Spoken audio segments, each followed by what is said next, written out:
നിങ്ങളുടെ favourite shows ഇനി ഒരിക്കലും മിസ്സാവില്ല. ഇപ്പോൾ C5 കാണും നിങ്ങളുടെ ഫേവറേറ്റ് ഷോസ് തികച്ചും സൗജന്യമായി. എൻഗേജ്മെന്റ് നടക്കേണ്ടിരുന്ന ദിവസവും ഹൃതിയോട് മനസ്സുറന്ന് സംസാരിക്കാൻ അശ്വിന് സാധിച്ചിരുന്നില്ലല്ലോ. അതെ അങ്കിൾ. ആന്റി, ഔട്ടിങ്ങിന് വരുമ്പോ ഹൃതികയോട് ഈ സാരി കൊടുക്കാമെന്ന് പറയണേ. വർമ്മ സാർ പ്രത്യേകം പറഞ്ഞതാ, ഞാൻ വാക്ക് കൊടുത്തത്. അപ്പു, വാക്ക് കൊടുത്തത് ഞാനല്ലല്ലോ. വാക്ക് കൊടുത്തവരോട് പോയി എക്സാം എഴുതാൻ പറയും. ഫോറിൻ കൺട്രീസിലൊക്കെ പോയിക്കഴിഞ്ഞ നാളെ ഒരു കാലത്ത് മാഡത്തിന്റെ കുട്ടികൾക്ക് സ്കൂളിൽ അഡ്മിഷൻ കിട്ടണമെങ്കിൽ പോലും അച്ഛനമ്മമാർക്ക് മിനിമം ഡിഗ്രി സർട്ടിഫിക്കറ്റ് ഇല്ലാതെ പറ്റില്ല. അപ്പു, എന്റെ കുട്ടികളുടെ ഭാവി ഓർത്ത് ആര് വിഷമിക്കണ്ടെന്ന് പറഞ്ഞേക്ക്. എന്റെ കുട്ടികളുടെ കാര്യം നോക്കാൻ എനിക്കറിയാം. അപ്പോ അങ്ങനെയാണെങ്കിലേ ഋതിക മാഡത്തിന് ആൺകുട്ടി ഉണ്ടായാൽ ഈ രാജുവിന്റെ പേരിടാവോന്ന് ചോദിക്കും.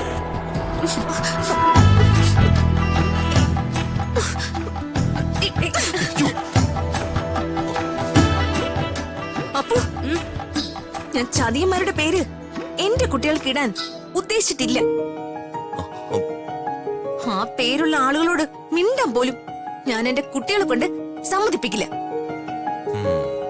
ചേച്ചി, ചേച്ചിയുടെ കല്യാണം കഴിഞ്ഞിട്ടില്ല, കുട്ടികളും ഉണ്ടായിട്ടില്ല. പിന്നെ എന്തിനാ അതിനെ കുറിച്ച് പറഞ്ഞു തർക്കിക്കുന്നേ? ദൈവമേ, ശരിയാണല്ലോ. എനിക്കിതെന്ത് പറ്റി? ദേഷ്യം വന്നിട്ട് എന്താ പറയുന്നെന്ന് പോലും എനിക്ക് മനസ്സിലാവുന്നില്ല. അപ്പോ അയാളോട് എന്റെ റൂമിന്റെ മുന്നിൽ നിന്ന് ഇറങ്ങി പോകാൻ പറ. ശരി ചേച്ചി. രാജു ചേട്ടാ, ഐ എം ഹെൽപ്ലെസ്, സോറി. നീ വന്നേ.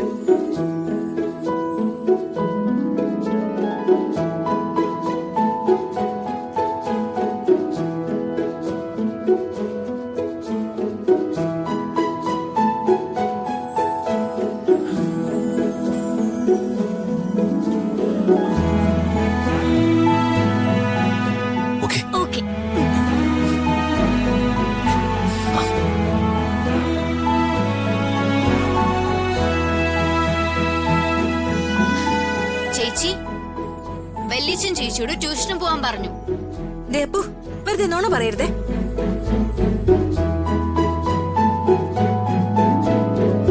വല്യച്ഛൻ ദേ ഹാളിൽ ഇരിപ്പുണ്ട്.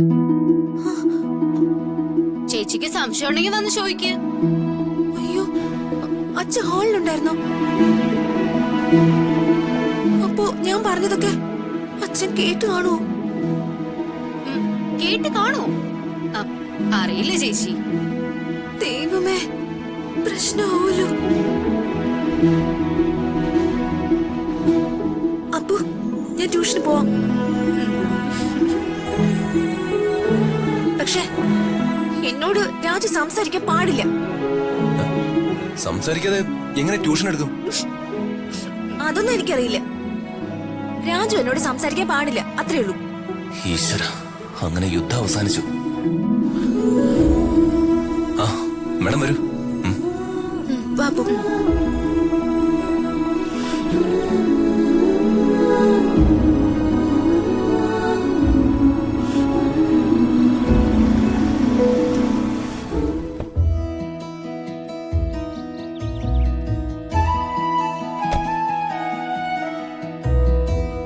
Hi uncle. അശ്വിൻ, ഇരിക്കെ. കോഫി കോഫി അശ്വിന് കൊടുക്കുക. ഇതാ മോനെ. താങ്ക്സ്. അല്ല, അച്ഛനമ്മയും വന്നില്ലേ? ഇല്ല, ഞാൻ തനിച്ചാ വന്നേ. ചേട്ടനുള്ള കോഫി ഞാൻ ഇപ്പൊ കൊണ്ടുവരാം. അശ്വിൻ, പിന്നെ പറ, എന്തൊക്കെയാ വിശേഷങ്ങൾ? എല്ലാവരും ഞങ്ങളുടെ വിവാഹത്തിന്റെ എക്സൈറ്റ്മെന്റില്ല. കുറച്ചൊക്കെ ഞാനും.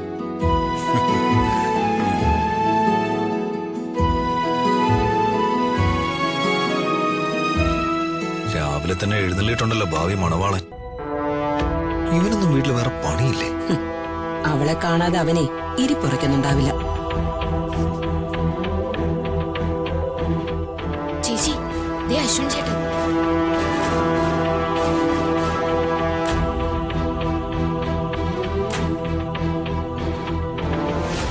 ആ അശ്വിൻ സാറിനെ കണ്ടപ്പോഴത്തേക്കേ ഋതിക മേഡത്തിന് നാണായെന്ന് തോന്നുന്നു. അപ്പു ആരെങ്കിലും കണ്ടിട്ട് വെറുതെ നിന്ന് നാണം കൊടുങ്ങുന്ന പെണ്ണല്ല ഈ ഋതികാന്ന് പറഞ്ഞേക്ക്. നടക്കാൻ പറയും.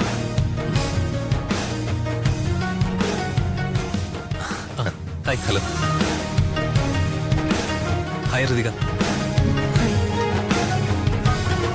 ഇത് ഞാൻ ഋതികയ്ക്ക് വേണ്ടി വാങ്ങിയതാ.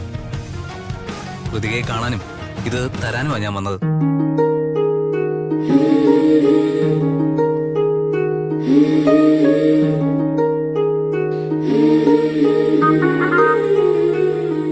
അല്ല, ഈ ബോക്സിൽ എന്താ അശ്വിൻ ചേട്ടാ?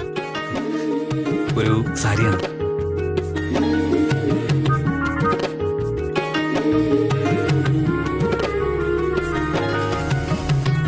ഋതിക ദാ.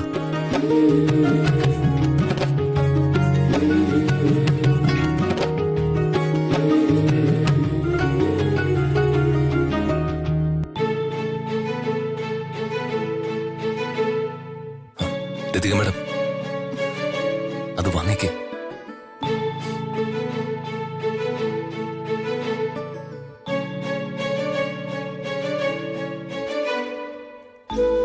വാങ്ങിക്കേ.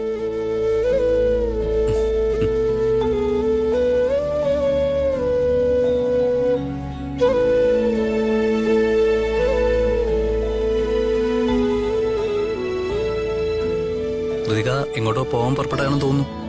അതെ. സോറി, ഞാൻ കാരണം യാത്ര മുടക്കണ്ട. താൻ ഇറങ്ങിക്കോ.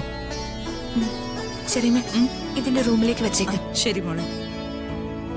അപ്പോ ശരി, നമുക്ക് ഈവനിങ് കാണാം. അപ്പൊ ശരിയെന്നാ. ശരി.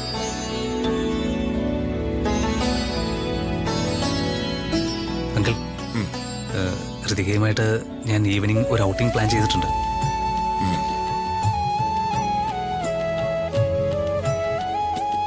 അങ്കിള് പെർമിഷൻ തന്ന. അതിനെന്താ, നിങ്ങളൊന്ന് പുറത്തുപോയി അല്പസമയം ഒന്ന് സ്പെൻഡ് ചെയ്യും. Thank you. എൻഗേജ്മെന്റ് നടക്കേണ്ടിരുന്ന ദിവസവും ഋതികയോട് മനസ്സുറന്ന് സംസാരിക്കാൻ അശ്വിന് സാധിച്ചിരുന്നില്ലല്ലോ. അതെ അങ്കിൾ. ആന്റി, ഔട്ടിങ്ങിന് വരുമ്പോ ഋതികയോട് ഈ സാരി ഉടുക്കാമെന്ന് പറയണേ. ശരി മോളെ.